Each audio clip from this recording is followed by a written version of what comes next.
What's up, my comic comrades? With Ant-Man and the Wasp, Quantumania coming out today, we're taking a look at the history of the first Ant-Man, Hank Pym. We've already done a history of Scott Lang Ant-Man, and another one that gives you an overview of every Ant-Man. But we felt Pym needed a full dedicated episode considering he's the first Ant-Man and founding member of the Avengers, so here we are. With that said, let's get into it. Hank Pym was created by Stan Lee, Jack Kirby, and Larry Lieber, and first appeared in Tales to Astonish issue 27 in January of 1962. He first appeared as Ant-Man a few issues later in Tales to Astonish issue 35. Although Hank Pym is most famously known as Ant-Man, he's had several other personas throughout the years, such as Giant Man, Goliath, Yellow Jacket, and he even became Wasp and Ultron. Another important thing to note is that while we all love Ant-Man now, in the past he was never really a huge draw for comic fans, especially within his own solo series. In fact, Stan Lee was even quoted saying, "I loved Ant-Man, but the stories were never really successful." In order for Ant-Man to be successful, he had to be drawn this small next to big things, and you would be getting pictures that were visually interesting. The artists who drew him, no matter how much I kept reminding them, they kept forgetting that fact. They would draw him standing on a tabletop, and they would draw a heroic looking guy. I would say draw a matchbook cover next to him, so we see the difference in size. But they kept forgetting. But now, decades later, Ant-Man is a household name thanks to the MCU. So let's take a look at Ant-Man's comic book origin.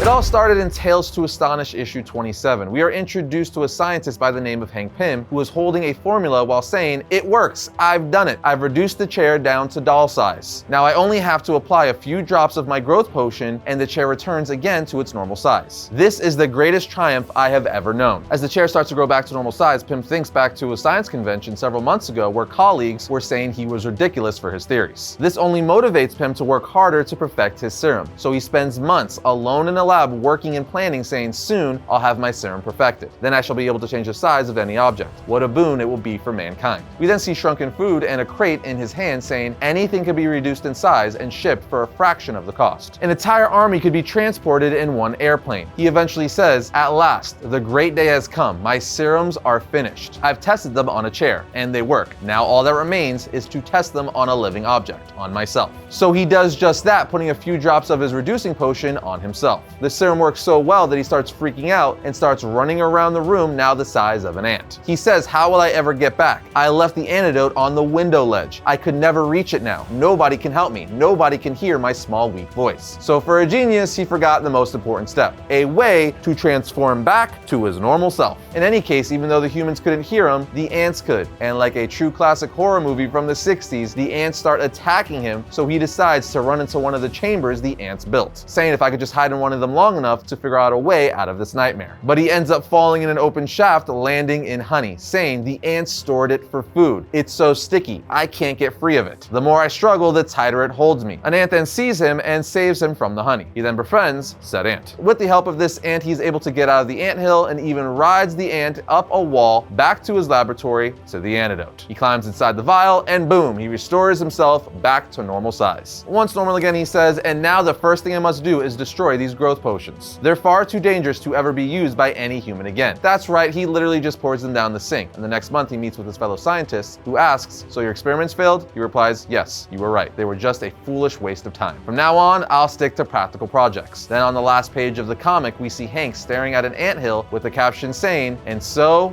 our tale is ended, except for one brief note." Never again did Henry Pym knowingly step upon an anthill, for he knew that somewhere beneath him, unknown and unrecognized, was a little insect, one small ant, who he owed his very life. So in his first appearance, he was actually scared of his creation and almost never went back to it. It wasn't until Tales to Astonish issue 35 that he decided to take one more crack at his serum. We learned in this issue that he recreated the serum as he said it was too great to melt into nothingness. After this, Hank became fascinated with ants, studying them thoroughly. He even says to himself, "The more I research, the more convinced I become the ants really do communicate through their antennae. If I can discover what their electronic wavelength is, I could tune in and learn more about them." After several long, hard months, Hank finally cracked it, saying, "This helmet I devised will allow me to contact the ants, to tune into their wavelength and actually communicate with them. And I've designed a protective costume to wear which will shield me from accidental ant stings or bites." This panel marks the first time we saw the Ant-Man helmet within a comic book. Anyway, Hank would then be given a top secret scientific assignment along with several assistants to help him carry it out. Long story short, communists would come after him saying, "We want the anti-radiation formula." But Hank says, "You will get nothing from me." This forces Hank to don his Ant-Man helmet and costume for the very first time, saying, if it fails, the commies will have the anti-radiation gas, which will put them miles ahead of us in the Cold War. But they'll be stopped by a mirror, rubber band, and some thread, among other things, as he uses his recreated formula to shrink himself down. He then uses his newly cybernetic helmet to communicate with the ants, and then obviously uses the ants to defeat the commies and save the day. He literally wins by having the ants attack them and biting them everywhere. And just like that, you now know how Hank Pym became Ant-Man, so let's take a look at some story arcs and publication history.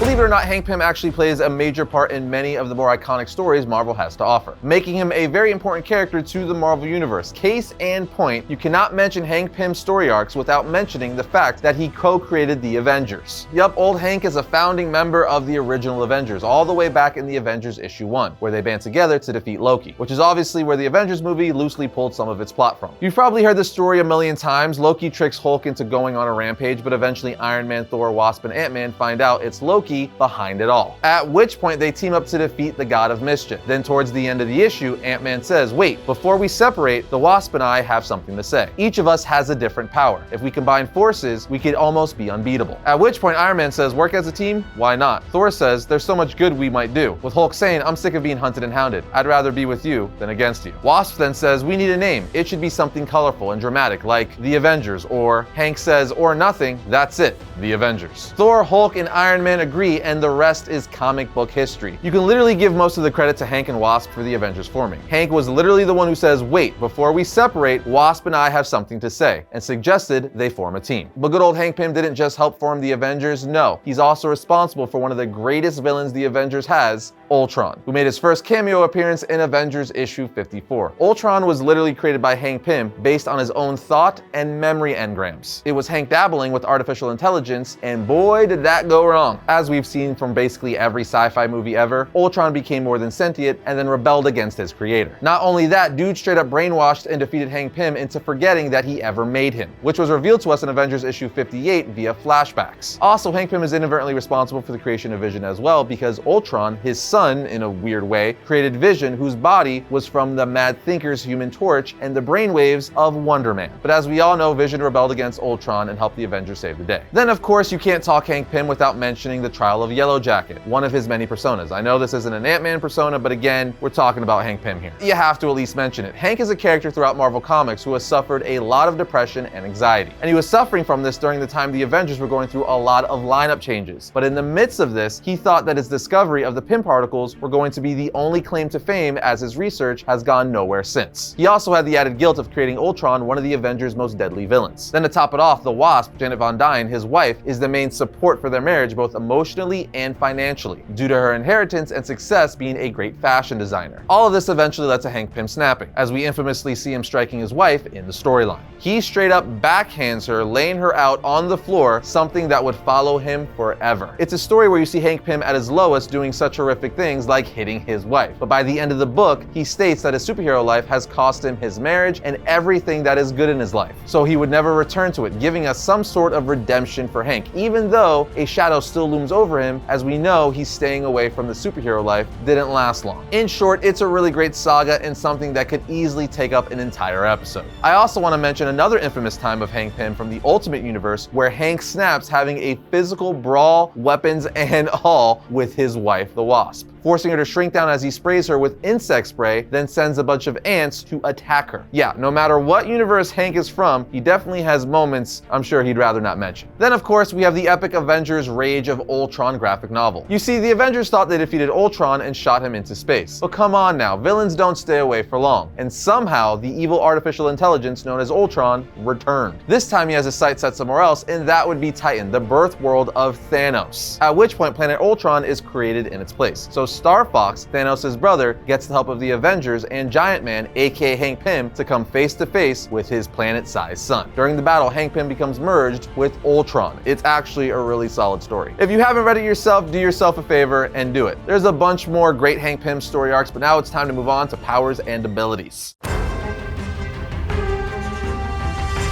Hank Pym is a scientific genius with a PhD in biochemistry and nanotechnology. He's also an expert in quantum physics, robotics, cybernetics, and artificial intelligence. And as we know, he created the Pym particles, which allow a person to change their size and mass. What's also cool is Pym retains his normal strength even in ant size and has a cybernetic helmet, which he can use to control ants and other insects. And as we're going to see in Ant-Man and the Wasp: Quantumania, Hank could also enter other planes of existence because the Pym particles allow him to shrink to subatomic levels that lets him enter the subatomic universe or microverse. Essentially, his main abilities are his vast intellect and the ability to shrink and grow, as well as communicate with insects. All in all, he's been thought of kind of like a cheesy character, but I think in recent years, people see that he is very much a threat and shouldn't be taken as a joke all the time. With that said, let's move on to some reading recommendations. To get a good start on some Ant-Man reading, check out Tales to Astonish issues 27, 35, and 40. Read The Trial of Yellow Jacket, Avengers Rage of Ultron, Avengers issue 1, Avengers 54 through 58, and Ultron Unlimited and Avengers volume 3 issues 19 through 22. That should be more than enough to get you all started. And that's gonna bring today's episode to a close, but if you enjoyed this video, be sure to check out this one right here. And if you like all of our content, like, subscribe, and comment. It helps the channel out. But other than that, I'll see you guys next time when I talk about all things comics.